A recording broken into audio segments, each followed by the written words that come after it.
各位同学，大家好，欢迎来到今天 HSK 6级考前辅导系列课。我们在今天的课堂上将要跟大家一起学习6级考试当中阅读的第2部分。在之前的课堂上呢，老师已经跟大家说过了，我们第2部分如果想要快速的学习到怎样才能提高成绩，快速的做对题目，应该用的一个方法是什么？最根本的方法，那就是已经多次提到的排除法。那排除法呢，我们又说通过怎样的方式去排除掉错误的选项呢？之前的课堂上呢，已经跟大家分享过，找固定搭配，对不对？还有特殊的量词，6级你应该掌握哪些量词呢？我们也在之前的课堂上跟大家一起分享过了。上节课我们一起学习的是第3个排除的技巧，那就是找相似或者相反的表达。也就是说，在这一段文字当中啊，其实它前后后说的这个意思是可以给大家一些提示的。今天啊，我们将要学习整个排除法当中最后一个做题的技巧，那就是找文中的提示。也就是说，在这段文字当中，可能有那么一个词、2个词可以给你一个提示，让你去确定这一个空应该选择的选项是哪一个，从而快速的在4个选项当中做出来那个正确的答案。具体怎么用，怎么去找那些提示呢？就跟着老师一起来看一看我们今天的练习题目吧。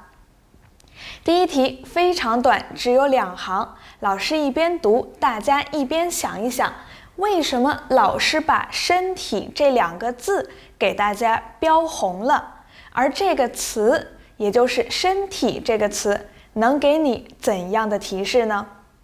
好，带着这个问题，一边听老师读，一边去思考。如果你思考的速度非常快，也可以试着做一做，看看是否能够通过身体这个提示，快速的把这道题目做出来。好，下面老师给大家先来读一读这道题目。挺起胸可以使肺活量增加20%左右，从而有利于促进肺活量增加了，身体各获得的氧气便也增加了，这样人就不容易怎么样？其实这道题目啊，句子短，空也比较少，只有3个空。给大家标红的是红色的身体这个词，那你做出来的答案是什么呢？不知道你们有没有已经做出答案的同学呢？跟着老师一起来看一看。身体后边呢，给大家留了一个空，对不对？我们呢就来重点看一下这个空，它给你的选项是哪些？第2个空，部门。什么时候用部门？一个公司、一个单位，它有很多不同的，比如说这个呢是负责行政的，那个是负责财务的，这些呀就叫做不同的部门，对吧？我们说各部门要分工合作，所以部门，不能用在身体里边吧？你的身体有部门吗？重点是这个部位得有门呐，对不对？所以不是 A。那再看 B， 部位，部位对不对？不同的，每一个部分，哪一个部位呀？是头部，是你的上半身，还是你的腿，还是你的脚？这么看好像 B 有点像正确答案，对不对？不要着急，我们把4个选项都看完，最后再来确定哪一个是真正的正确答案。C， 位置。在身体的哪一个位置，好像也有那么一丢丢的道理，但更多的时候这个位置是，比如说你家在哪个位置是它的一个 location， 对不对？那我们再看最后部分，部分是整体当中的一小块，那个叫部分。所以呀，从身体这个提示来看，最合适也是我们常说的这种固定起来和身体用的那个词应该是哪一个呢？最优的选项应该是部位，也就是我们的 B 选项。那到底 B 是不是真正的正确答案？我们把剩下的2个空带进去读一读。挺起胸可以使肺活量增加20%左右，从而有利于促进新陈代谢。请告诉我，新陈代谢和谁有关？和什么有关？是和这种生物体，跟人有关，对不对？所以新陈代谢没有问题。肺活量增加了，身体各部位非常好，部位正确答案，获得的氧气也变增加了，这样人就不容易疲劳。好，那我们看完了，把这3个空都带进去，看完了这个句子，发现句子非常通顺，也可以肯定的就是答案就是我们的B 选项。下面我们看完了正确答案，再带着大家分析一下。经常呢，在我们的阅读第2部分，有时候会出现很多的4字词或者是成语，对不对？我们先来看一看这道题目给大家的这4个成语，到底有的是4字词，新陈代谢是4个字的词，它不是一个成语。我们就来看一看这4个词到底是什么意思。欣欣向荣，它一般是指作用的对象是谁呢？是指树木，或者说你的事业发展的非常好，树木长得非常好，我们叫欣欣向荣。第2个，新陈代谢，主要呢是用在这个身体一般呢都是形容人的身体的。第3个，循序渐进。我们说学语言你不能要求一步到位，一下子你就能到达6级的水平吗？当然不行，你需要循序渐进，慢慢的一步一步的来，这个叫循序渐进。最后一个，安居乐业，居是住的地方，业事业家业，对不对？所以安居乐业是形容人们的生活的。如果大家对这4个词的意思非常熟悉的话，也是可以轻松的把正确答案锁定在我们的 B 选项的。好，这是我们第1道题目。这个提示就是通过身体，一般呢说的是部位。好，其实也是一个和固定搭配有关的表达。我们第1道题目的讲解就先到这里，我们接着再看第2道题目。第2道题目一出来，头大了，对不对？这么多字儿应该怎样在1分钟之内做完呢？不要着急，先浏览一下这个段落到底说了什么。我们从开始简单的读一读。如果没有在部队的自学，有个空，就没有后来名满天下的2月河。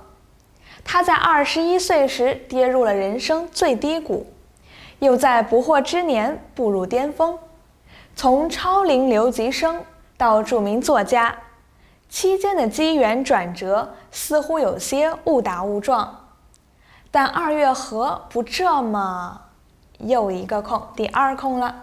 他说，人生好比一口锅，一口大锅，当你走到了锅底时，只要你肯，不论朝哪个都是向上的。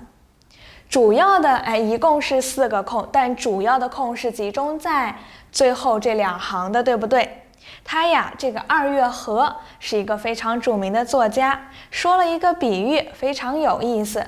人生好比一口大锅，用你的想象力，这都不用想象力，想吧，大锅有多大？这个锅是什么样子的，什么形状？当你走到锅底时，现在请把你缩小一下，放在锅底。只要你肯努力、加强、付出还是攀登，这4个选项不好做出正确答案，是不是？不着急，再多看2句。不论朝哪个都是向上的。你能想象得出来向上这样的一个方向吗？我们说上是一个方向，对不对？上边，箭头指向上边。锅，它是一个可能是圆的，下边呢是一个有弧度的地方，对不对？当你在底部的时候，你要往上走，往上那就是一个方向。也就是说，不论朝哪个方向，它都是向上的。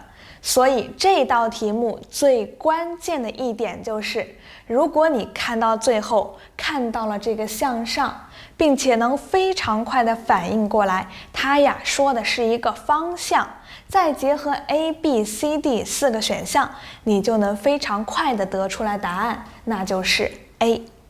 因为上是方向，只有 A 说的是方向，向上不能是方面吧？面人家只是一个方向，不是一个大平面，对不对？目标呢？不论朝哪个目标，这里目标可以是不同的种类，但人家后边给你的关键词是上，所以呀还是方向。最后是范围。范围就是非常大的一片，给你画一个区域，对不对？所以都和上啊不搭配，只有方向是最合适、最恰当的。那到底老师的判断对不对？我们把剩下的3个孔带进去看一看。如果没有在部队的自学经历，说他之前的那段学习经历没有问题。学历是什么？你是研究生、大学生还是博士？这个叫学历。阶段，自学阶段，一个非常长的时间段，其中某一小段，这叫阶段，对吧？所以不能这么说。课程呢？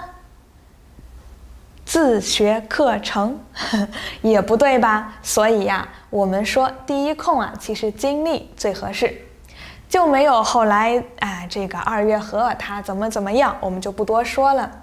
最后再说，但2月河不这么理解、分析、认为、思考。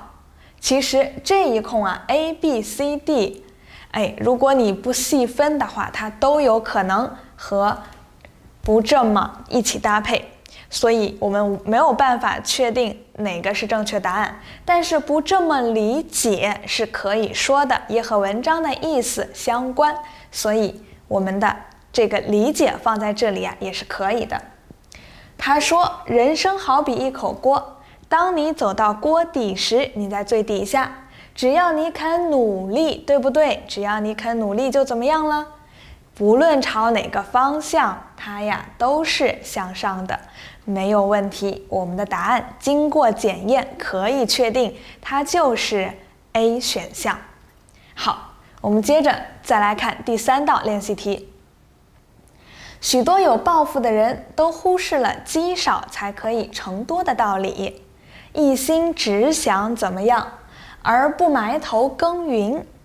直到有一天，他看见比自己开始晚的，比自己天资差的，都已经有了什么样的收获，才发现自己这片原地上还是怎么样。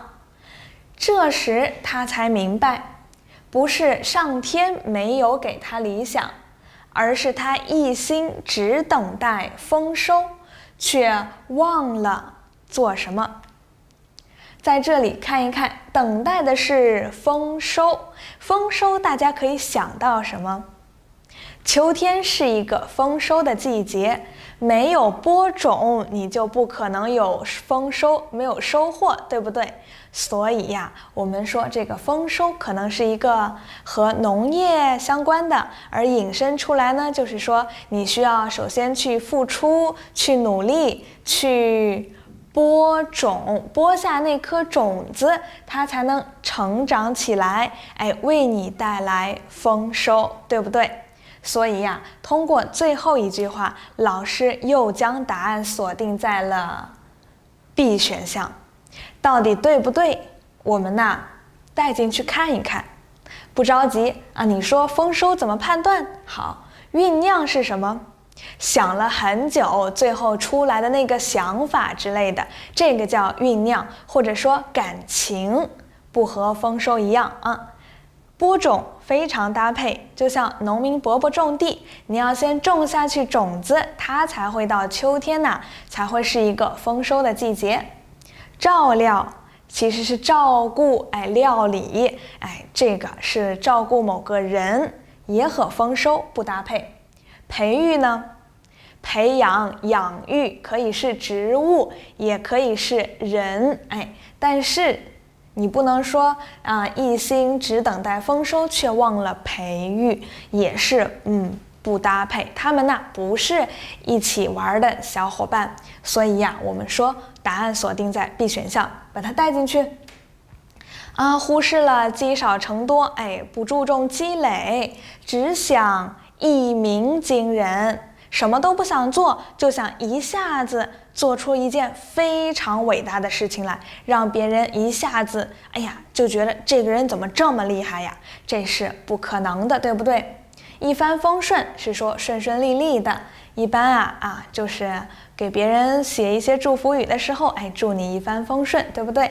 一如既往是和以前一样，它原来是这个样子，一如既往的现在还是这个样子。一丝不苟形容这个人非常认真，都不适合放在我们的第一空，所以我们的答案 B 一鸣惊人是没有问题的。然后有一天发现这些不如自己的人家都有了可观的收获。可观是什么？是说非常的多，对不对？数量多。A 壮观，他说的是景色很壮观，所以不可以用在这里。C 宏观是从大的方面来看，比如说我们在经济当中有宏观经济和微观经济。美观呢，都说是美了嘛，就是看起来非常好看，漂亮，这个叫美观。所以其实B 你知道每个词的意思，也可以锁定答案是可观。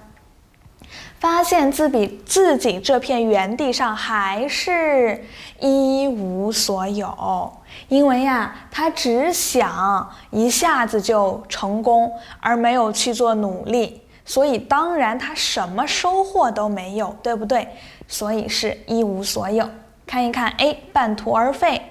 半途而废，好歹人家走了一半了，对不对？只是后来又放弃了，这个叫半途而废，他都没有开始呢，不能放在这里。有条不紊，说这个人办事儿非常细致，这样一步一步非常有条理，不会乱，这个叫有条不紊。众所周知，大家都知道的事情是众所周知的事情，所以还是一无所有最搭配。最后说只等待收获，却忘了播种。好，我们的答案就是 B 选项。这个也就是说，我们文中的提示是什么呢？告诉你它等的是丰收。这个丰收一般就和播种在一块儿，因为你只有播种了才会有丰收，所以这个提示非常重要。好，看完了这道题目，有没有一点点感觉了？应该怎么去文中找提示呢？其实就是你在快速浏览的时候你突然发现这一个，我好像觉得通过它，我能关联出、想出跟它相关的一些事情。这个给了你一个提示，你觉得可以从这一点出发来做判断，能够做出来这个空，这个其实就是文中的提示。我们再接着往下看这道题目，我们从开始，因为一开始就有空了。中国有句什么叫做良药苦口利于病，忠言逆耳利于行，意思就是药虽然苦，但对什么你的病有很大帮助。同样，别人你的话可能不好听，但是对但对你是有很大帮助的，所以我们要接受别人的意见。一开始呀，给了你一句话：良药苦口利于病，忠言逆耳利于行。后边的解释呢，第一句话解释的是良药苦口利于病，对不对？这句话就是你生病了，你吃的药很苦，但是苦才能治病啊，它是对你的病有好处的，对不对？所以我们知道这句话首先呢是说你生病了，所以你得去治疗，对不对？老师觉得有病了就要去治疗，所以我选择A 选项，但是对治疗你的病有很大帮助，是通过良药苦口利于病推出来的。我们看看其他的选项。 B 说预防，你都不知道，你都已经得病了，这还叫预防吗？同学们，你已经生病了，这个要去吃药，这个叫治病，不叫预防感冒。预防感冒是你还没有感冒呢，你说我喝点板蓝根吧，可能有助于预防感冒，这个叫预防，是提前做的。但现在已经说你生病了，你只能去治疗了，对不对？所以是 A。那 C 呢？诊断。请问你的药可以帮助你诊断吗？不可以，只有医生才可以，所以也是错的。抢救，哎呀，这可不得了了，抢救这得生多大的病呐？这得是意外，非常严重，120，这才叫去抢救了。所以通过这个病给大家的提示，那就是我们要治病。所以答案是 A。那我们再看看其他几个空。中国有句俗话，也就是老百姓常说的话，就是这一个。那 B 呢，说的是谚语。谚语是什么？说小葱拌豆腐一清二白，这个是谚语。所以呀，我们不是 B 选项。闲话呢 ？C， 他说了闲话，这说茶余饭后呀，你们聊聊天，说一说这些无关紧要的事儿，说一说别人的，可能在讨论别人，这个叫闲话。所以呀，也不是我们说的良药苦口利于病这样的句子。寓言呢？寓言是一个故事嘛，所以守株待兔这个叫寓言故事，也不搭配。我们呢也可以确定答案是 A。接着往后看。虽然苦，药虽然苦，但是对治疗你的病很有帮助。同样，别人劝你的话，告诉你你应该怎么样啊，这个叫劝你的话，你不应该这么做，是劝你。但对你是很有帮助的，所以我们要善于接受别人的意见。也就是别人给你提意见的时候，你要能够去接受它，并且是擅长于去听取别人的意见，这个叫善于。勇于强调的是勇，我们要勇于面对困难，这个是要有勇气。鉴于，是考虑到这个，鉴于什么样的情况，对不对？便于是为他提供方便，所以在这里 A 善于最合适了。我们的正确答案最后也是 A 选项。好，接着再来做一道题目。这道题目，老师呀就只给你读了，给大家读完之后呢，给你10秒钟的时间，你来想一想答案是什么。标红的呢是给你的提示，请大家呀分析一下，通过这些提示，你能不能做出来正确答案？花样游泳是女子体育项目，原为游泳比赛间歇时的水中项目，是游泳、舞蹈和音乐的完美，有水中芭蕾之称。它是一项艺术性很强的什么样的体育运动，但也需要力量和需要多年的怎么样？读完了，给大家几秒钟的时间考虑一下。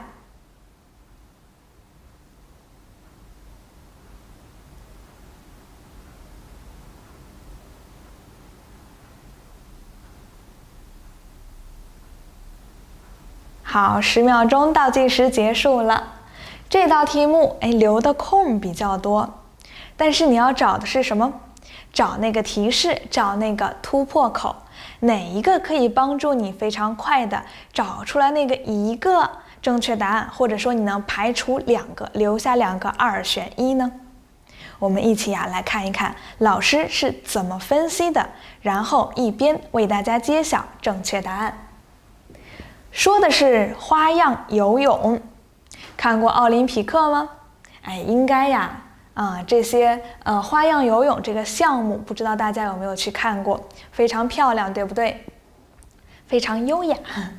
它原来是比赛间歇，也就是原来它不是比赛项目，对不对？只是2个比赛中间要休息一下，它是在水中的表演可能是表演，但是我们不确定也有可能人家说演出嘛。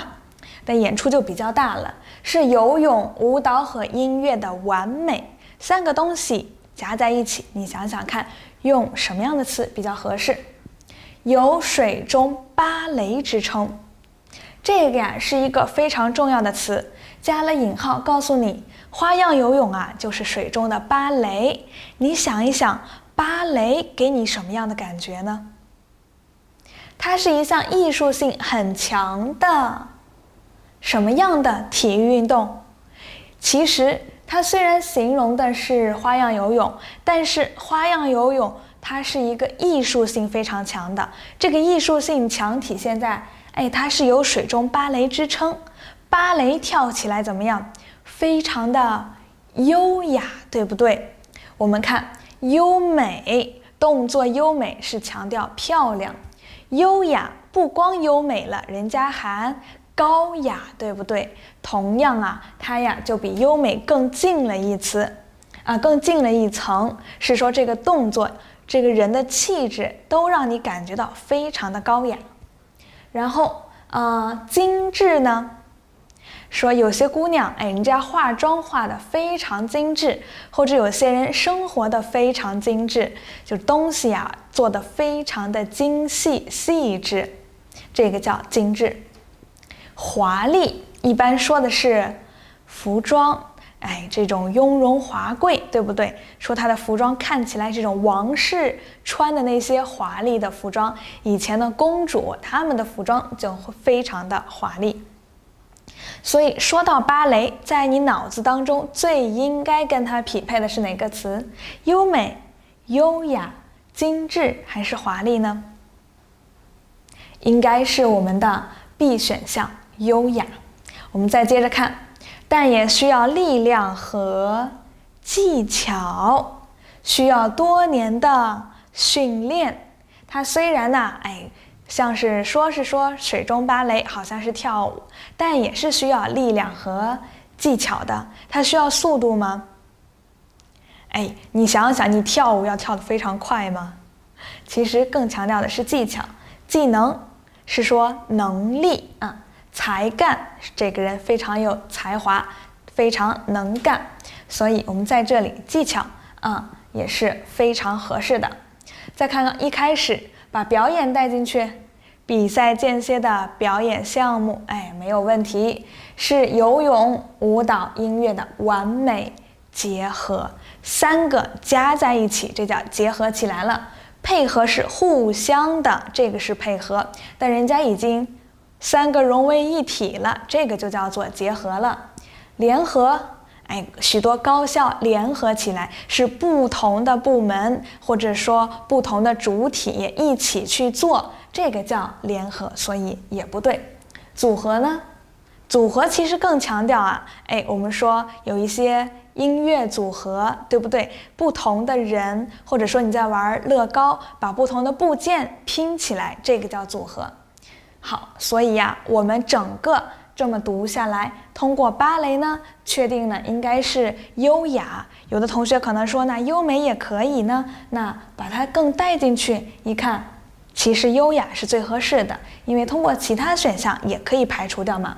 你说人家都说了是比赛间歇了，你能用优美第一个是竞赛去放在第一个空吗？它就不是比赛，所以非常容易去排除掉 A 选项，最后留下来我们的正确答案是 B 选项，非常好。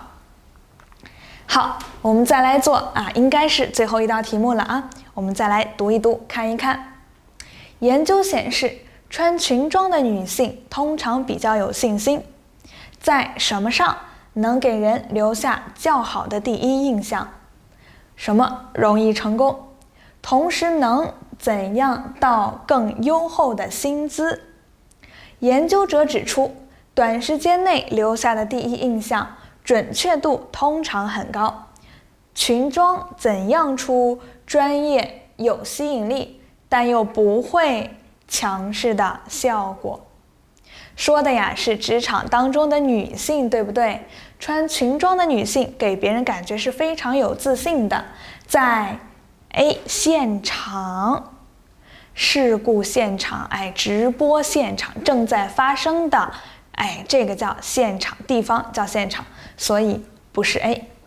岗位，在岗位上，可以吗？想一想，职务，你做什么职务的？处长、科长，校长，这个叫职务。职场比较切合我们整个浏览之后这样的一个文章的意思，对不对？所以我们锁定 D 选项可能更适合，比这个岗位要更好。那到底是不是？接着往下读，事业容易成功还是行业容易成功？各行各业，你一个人，你不能说它是行业，很多人都在做，都是从事这项工作的，这个说这是一个行业。比如说教师行业，很多人都是教书的，教师这是一个行业，不能说我就是教师行业，对不对？所以呀，你一个人不能代表一个行业。我们说事业更容易成功。判断到这里呀，其实已经能做出来是 D 选项了。那文章的提示到底是什么呢？同时能怎样到更优厚的薪资？在这里说的是薪资，说的是钱，对不对，同学们？那你说你是吸取薪资吗？你要去哪儿吸呀？吸不到，所以是争夺吗？你跟谁争啊？自己的工作，对不对？你做好了，别人给你发工资。争夺的一般是好几个小孩争夺什么财产，我们用争夺，所以也不是 B。录取呢？我被这家单位录取了，我被这所学校录取了，当然也不能去录取到薪资，对吧？争取这个是可以的，通过你的努力得到的更为优厚的薪资，通过你的努力得到了更多的钱，这个就是直白的说法了，所以是争取到薪资。其实这个就是薪资是给你的一个提示，而争取其实是通过这种各动词和宾语的这种固定搭配来最后确定我们应该选择 D 选项的。再接着往下看，研究者指出，短时间内留下的第一印象准确度通常很高。裙装营造出专业有吸引力，但又不会过于强势的效果。穿这种西装革履给别人非常强势的感觉，但如果把西裤变成了裙子，裙装呢又让人感觉到好像不会那么强势，对不对？最后其实还有一个固定搭配，那就是营造出什么什么样的效果，或者说营造出什么什么样的氛围，也请大家记住有这样一个固定搭配。如果你知道的话，也可以选择出来 D 选项正确的答案，对不对？所以通过分析这道题，我们可以看得出来，排除法技巧有4个：固定搭配、特殊量词、相似或相反的表达，或者说文中给某一些词或某一个句子给你一个提示。但是在一道题目当中，很可能有的时候这道题争取是通过薪资这样一个提示来告诉你的。最后一道题目营造呢，又是营造出这边倒数第2个空，营造出什么什么样的效果，又是通过固定搭配给你的提示，对不对？所以我们说这些方法都希望大家可以掌握。好，我们今天的课程呢就到这里了。讲到这里呀，其实我们这些方法技巧课就整个都结束了。从下节课开始呢，我们就要跟大家一起聊一聊，说一说你们关心的那这些，比如说我判断了就剩2个了，2个选项这2个词我实在是拿不准呢，老师实在是不知道它们之间有什么区别，我应该怎么去分析呢？这个就是我们从下节课开始要和大家一起来看的题目，一起来看的话题和内容。最后呀，祝大家考试顺利。从下节课开始，将要告诉你怎样去辨析这些近义词了。好，同学们，我们再见，下节课一起再来看一看，学习学新的东西吧。